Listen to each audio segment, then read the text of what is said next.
Welcome to the Wealth Matters podcast, where investors come together to better understand how to build passive cash flow and create generational wealth without all the confusing mumbo-jumbo.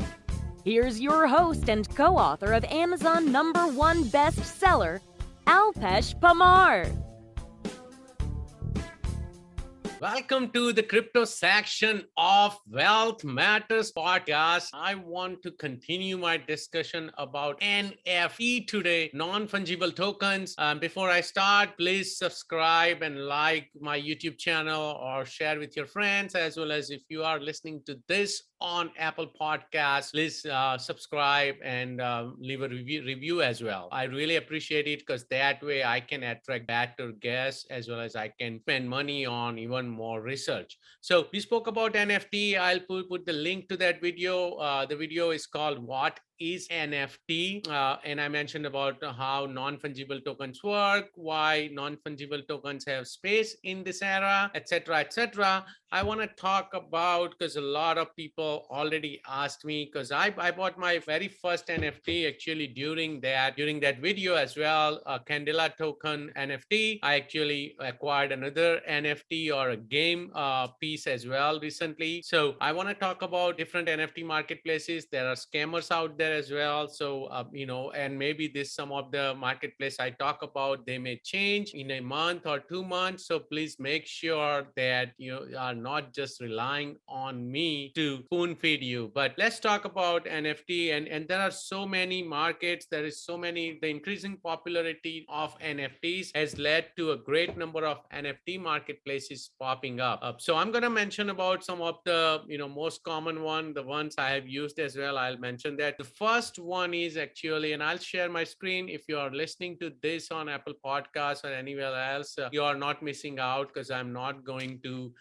show you how to acquire NFTs, etc. So this is just about, the marketplaces. So I'll start sharing my screen. The first and the most used is opensea.io. Hope you can see my screen.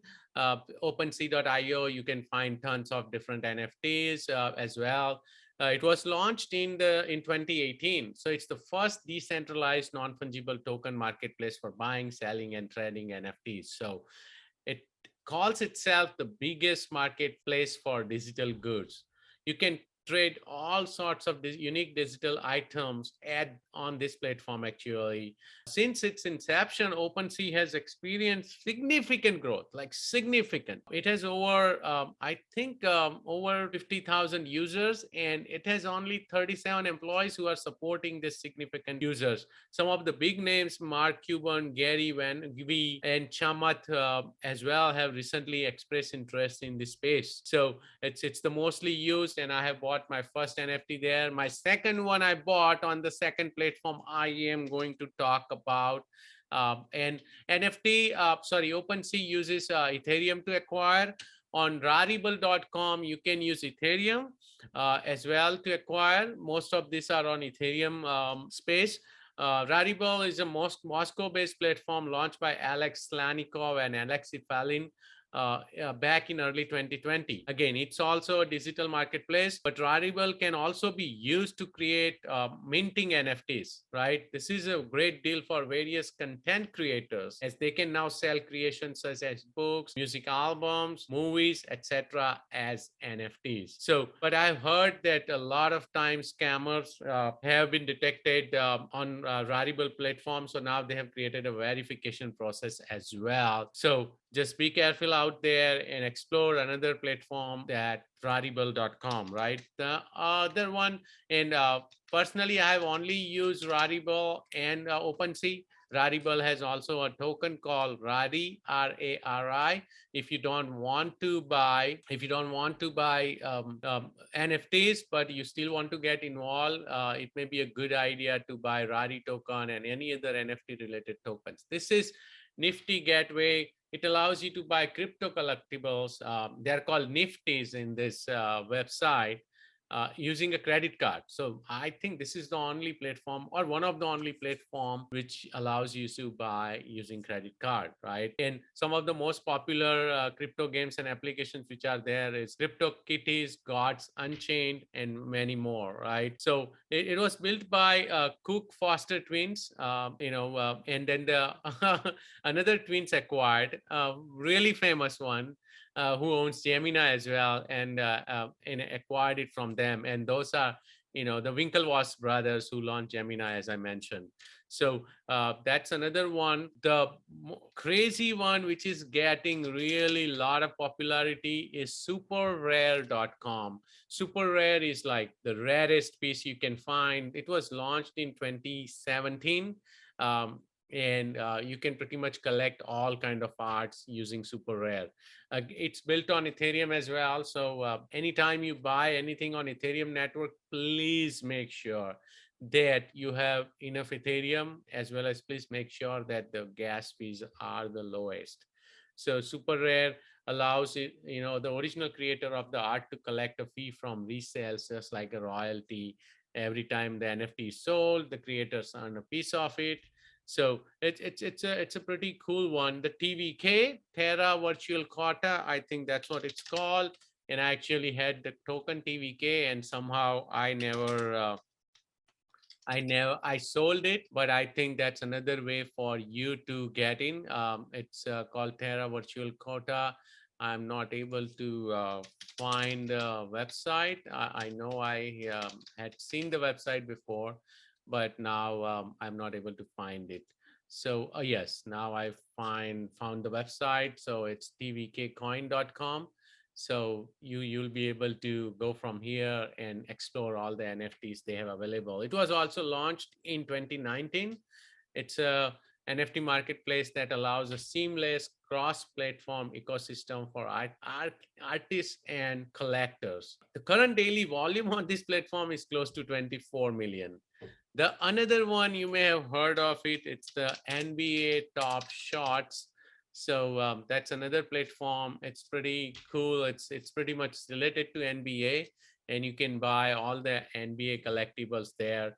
It just launched in 2021, and the daily sales have been killing it. At some point in January, it reached over $6 million of daily sales. This was like ridiculous. It was discovered by Twitter trend, right? So during the first week of Feb 2021, the platform had just over $49 million in transactions all time, and with 46 million of that coming in just 30 days. So you can tell how famous it has become. This is another game. Axie Infinity is another way you can get in the um, NFT space. It's a game. It has become so famous that the AXS token, XC Infinity token, has gone through the roof in last couple of months, while even the crypto market was battling. uh, AXS coin has more than doubled. So it was just launched in 2020. It's an addictive game. Lot of users are playing. It's humongous. The 25,000 plus ETH has been traded on the game's in-house marketplace so far, right? The most expensive XE ever sold went for 300 ETH. So if you don't want to buy a game or land, then you can of course buy the token itself. The eighth one is called Foundation. I have not used it personally as well. And I have not, actually visited the website a lot. So this is another. It's called foundation.app. It's a growing community, again because of the NFT wave. The number of traders on the Foundation NFT marketplace has skyrocketed to almost 5,000, right? So up by over 900%, and its volume has gone to like $10 million option sales in a couple of months. So it's crazy as well. So I would recommend checking it out. And then another one is Awagachi. Awagachi, I think it's the GTST token as well. Uh, and it's been gaining a lot of momentum because it's the staked crypto tokens. It was launched just a year ago in July 2020. It's by the same team as Aave token, AAVE. If you like the token, I like the Aave token. So I think these guys are here to stay. It's again built on Ethereum using NFT technology. Avagachis generate tokens from Aave after the user invests in it as time passes by, and Avagachi helps to create value by generating interest on the assets invested in the Avagachi and by interacting with the large metaverse. This is unique combination of DeFi and NFTs. It offers an opportunity to generate returns and long-term profit. So I think this is the only one as of now which has combined DeFi with NFTs. The other platform is Atomic Market. That's the last one I would talk about. It's another marketplace, as I said, and it's part of Atomic Assets Hub. Unlike other marketplaces, if you put an asset for sale, you don't have to immediately send it over to the marketplace account. Instead, the trade offer features of Atomic Assets is used. When an asset is listed for a sale, a trade offer for the respective asset is sent to the marketplace contract. This offer is only accepted when a buyer purchases the asset. So these are some of the top 10. This other one I would highly recommend checking out is Decentraland. Is another one. It's not an NFT marketplace, but it's a game which is gaining a lot of popularity. You can buy play land on it. You can build your own house or store. So that's another one. The next one. So, and Decentraland, if you don't want to buy NFTs, you can invest in Mana, MANA coin, and invest to there. The other one which is gaining popularity recently is zed.run. It's the digital horse racing game, and you can buy a horse. Actually, I just bought one horse last week as well. No, sorry, actually this week as well. So it's pretty cool. You can buy a horse using Ethereum, and you can breed horse, and then you can participate in the race. And basically it's play to earn money, right? So, but I will come up with another tutorial or video on how to play the game, or not how to play the games, but which games are gaining momentum and what you should do if you want to get involved. So this is it from me. I hope you enjoyed this video. Please like and subscribe, as I keep mentioning on my YouTube channel. And by the way, I had a WhatsApp group for crypto, which ran out of space. It seems WhatsApp only allows 256 members. So it just started getting so much popularity that we ran out of space. And so we may be launching a group on Telegram soon. Thank you so much. If you are interested, reach out to me. Thanks for listening to the Wealth Matters podcast. If you enjoyed it, please leave us a 5-star rating on iTunes so others can enjoy the show too. Have a great week and happy investing.